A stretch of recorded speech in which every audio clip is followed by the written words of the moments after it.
po sa ating lahat. So, isi-share ko lang po ang aking slide.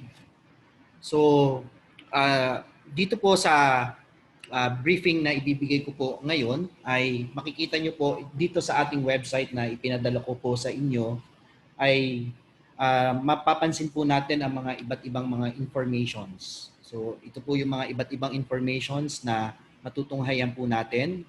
So, ito po ay ang ating Saknungan sa Bagong Kadawian website kung saan makikita po natin yung Zoom meeting links. Ito pong Zoom meeting links na pong ito ay this will be used for the entire 3 days conference. So, meron po tayong isang link na gagawin lang sa atin sa loob ng 3 araw para hindi po tayo magkaroon ng confusion. So, at ano po ba ang dahilan kung bakit nagkaroon tayo ng ganitong saknungan? Okay? Ang saknungan, gaya po ng nabanggit ni ang ating Executive Director and Provost, ay isang pamamaraan ng bayanihan ng mga Tagalinang. At bilang pong mga magsasakang Tagalinang, ay ito po ay ang anyo natin ng panunulungan ng mga magsasaka sa kabukiran. So pag sinabing saknong ay tumutulong ka sa pamamagitan ng panunulungan at pagtulong sa bukid, at sa susunod na mga araw ay kailangan mo uling tumulong para sa isang lipos. So kalimitan ay, for example, dito sa atin sa Quezon Province ay meron tayong 55 HEIs, ay nagkaroon po ang PNUSL ng isang inisyatibo, at bilang isang inisyatibo na to ay gusto namin umpisahan.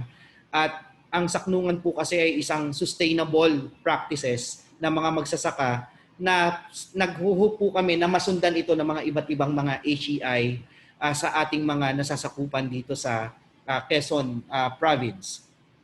So, ang ating pong training focus ay nakatuon sa 4 na bagay. So, yung first one is sharing of pedagogical practices. Second is on the sharing of academic dialogue and trends and of issues of flexible learning. And then after that, we will going to, in our focus group discussions, we're going to share also our course learning toolkits on how did we prepare it and what are the trainings that we had in the preparation of our course packs or learning packets. And then another thing is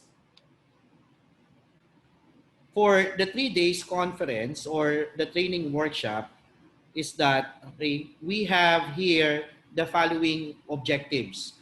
So this is divided into 4 modules. So the first one is the module 1 would be more into the discussions and interaction. By the way, for the opening module, we're going to have and to listen to Dr. Yeban for her keynote speech. And then for module 1, we will going to discuss into the interaction on the need for institutional migration as an innovation imperative.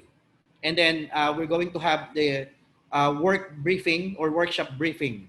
And then in module 2, that will be tomorrow, we're going to discuss the workshop outputs and also discuss the significance and the module of flexible learning.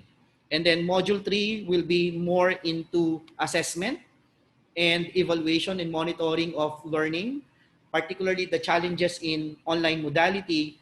And on the last day is we're going to have a FGD group, focus group discussions on the output. And then here, if you're going to explore it in our website, you could also see the different schedules of activities. So we have here, ito po yung ating mga schedule of activities, October 20 hanggang October 22. Okay, so this is a series of our workshop for the entire day. And again, welcome to PNUSL, and we're hoping for a more collaboration with your respective institutions.